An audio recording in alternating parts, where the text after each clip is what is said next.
This week's Sunday morning message will be out of the book of Proverbs, chapter 29.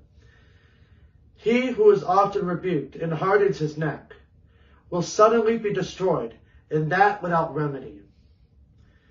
When the righteous are in authority, the people rejoice.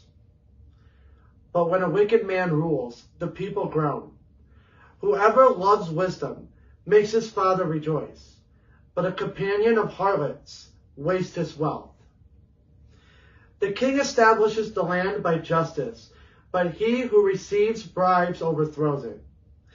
A man who flatters his neighbor spreads a net for his feet. By transgression, an evil man is snared, but the righteous sings and rejoices.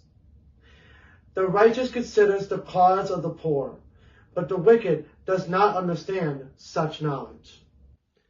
Consider and be concerned for the cause of the poor. This concern is the way of the righteous. Scoffers set a city aflame, but wise men turn away wrath. If a wise man contends with a foolish man, whether the fool rages or laughs, there is no peace. The bloodthirsty hate the blameless, but the upright seek his well-being.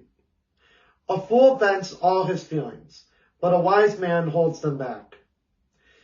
If a ruler pays attention to lies, all his servants become wicked. The poor man and the oppressor have this in common: the Lord gives light to the eyes of both. The king who judges the poor with truth, his throne will be established forever. The rod and rebuke give wisdom, but a child left to himself brings shame to his mother. When the wicked are multiplied, transgression increases, but the righteous will see their fall. Correct your son, and he will give you rest. Yes, he will give delight to your soul. Where there is no revelation, the people cast off restraint. But happy is he who keeps the law. The revelation in mind here is not a spontaneous word from a purported prophet. It is God's great revelation, his revealed word through the Hebrew prophets, and later the apostles and prophets who gave us the New Testament. When God's word is unavailable or rejected, the people cast off restraint. They no longer have a standard greater than their own feelings or current opinions.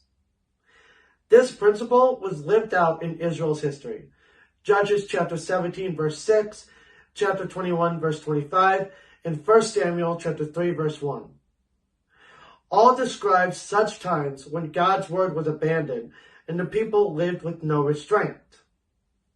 In contrast, there is happiness and contentment for the one who keeps the law. In this sense, the Bible is something like a great guide given to us by our owner and creator, telling us how to live a wise and blessed life. It is within restraint, but not in an oppressive sense. Only a fool thinks that all restraint is oppressive. A servant will not be corrected by mere words, for though he understands, he will not respond. Do you see a man hasty in his words? There is more hope for a fool than for him. He who pampers his servant from childhood will have him as a son in the end. In what are almost his final words in the book, Solomon acknowledges, as a ruler, that his fairness and judgment is from God. The boon he sought at the beginning of his reign in 1 Kings chapter 3, verse 9. Now, boon is something that is helpful or beneficial. An unjust man is an abomination to the righteous, and he who is upright in the way is an abomination to the wicked. An unjust man does not please those among God's righteous. They share God's regard of the wicked, seeing them as an abomination for their sins against God and man. It works both ways. The upright man or woman is seen as an abomination to the wicked. Their righteous life is an unwelcome rebuke to the wicked. Thank you for watching. Next week we'll be continuing under the book of Proverbs from chapter 30. God bless.